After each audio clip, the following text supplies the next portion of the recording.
नमस्कार, आप सभी का स्वागत है तिवारी एकेडमी में। आज हम बात करने वाले हैं कक्षा 6 के लिए गणित की पाठ्यपुस्तक के अंतर्गत आने वाले अध्याय 5 की, जिसका शीर्षक है प्रारंभिक आकारों को समझना। और इस अध्याय में हम आज बात करेंगे प्रश्नावली 5.5 की। तो चलिए शुरू करते हैं और सबसे पहले बात करते हैं प्रश्न क्रमांक 1 की।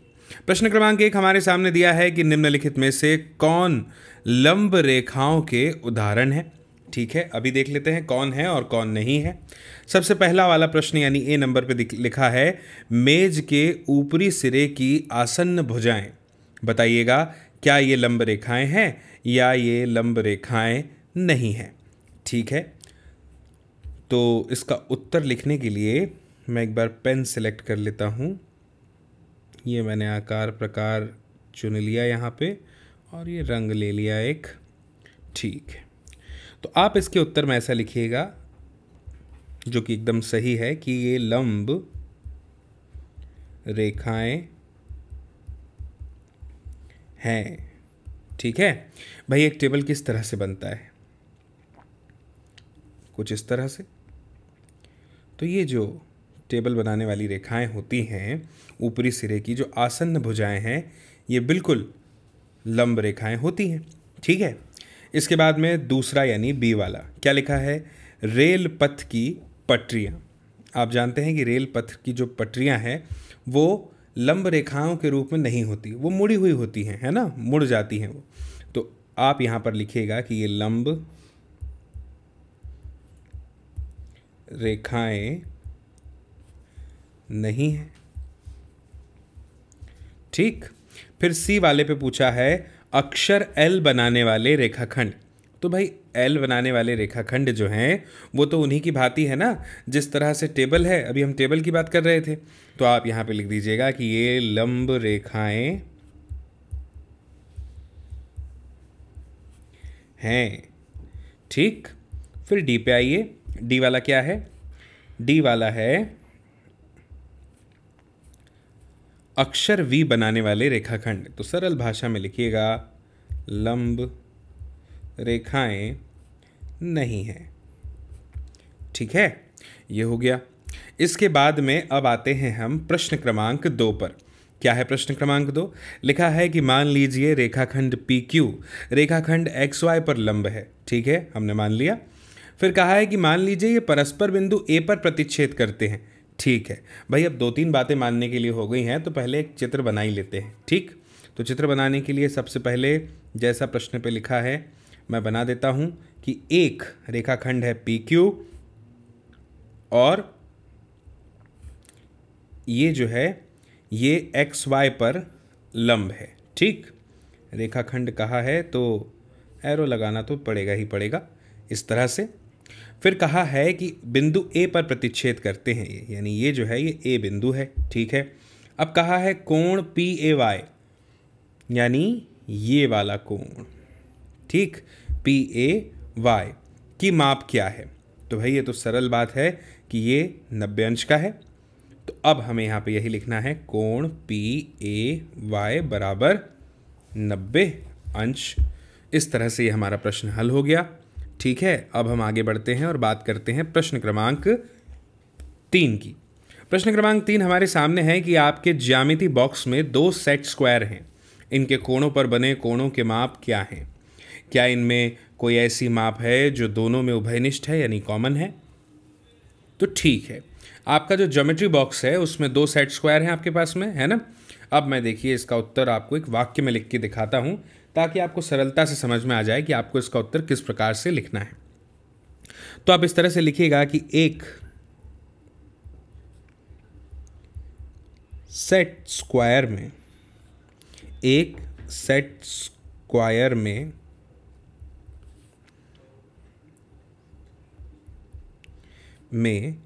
कोणों की माप, कोणों की माप 45 अंश, 90 अंश और 45 अंश है। ठीक, तथा दूसरे सेट स्क्वायर में।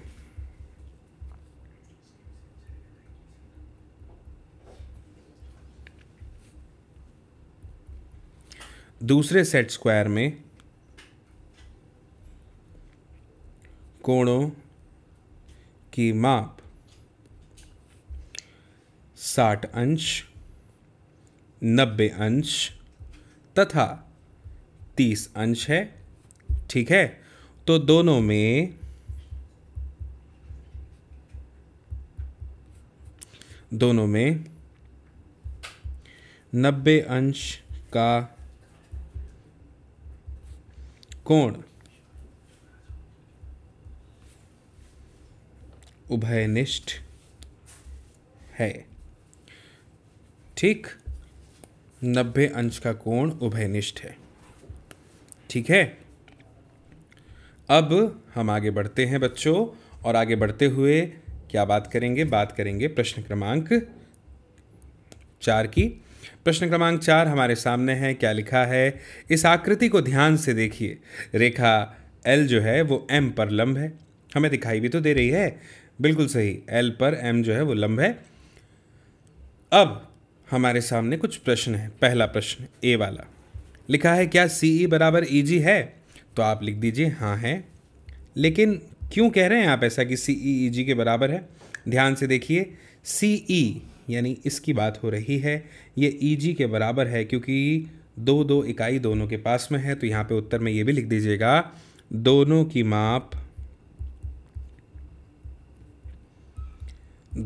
माप 2 इकाई है। ठीक है, दोनों की माप 2 इकाई है। अब बी वाले पे आइए। क्या लिखा है? क्या रेखा PE रेखाखंड CG को समद्विभाजित करती है? तो देखिए, मुझे बताइए, क्या ये इसे समद्विभाजित कर रही है? तो देखिए, यहाँ पे मैं आपको बता दूं कि जो CE है ना, वो अगर EG के बराबर है, CE जो है वो EG के क्या है? बराबर है। तो ये जो है इसे समद्विभाजित तो करेगी ही करेगी, है ना? तो आप यहाँ पे लिख दीजिएगा, CG की बात हो रही है तो आप लिख दीजिएगा हाँ,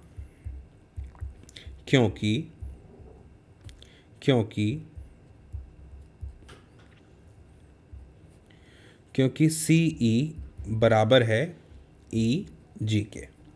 तो ये जो रेखा है इसको इस रेखा ने समद्विभाजित कर दिया। ठीक, अब हम आगे बढ़ते हैं और बात करते हैं सी वाले की। क्या है सी वाला? कोई 2 रेखाखंडों के नाम लिखिए जिनके लिए PE लंब समद्विभाजक है। तो मैं अभी लिख देता हूं आपके सामने, DF,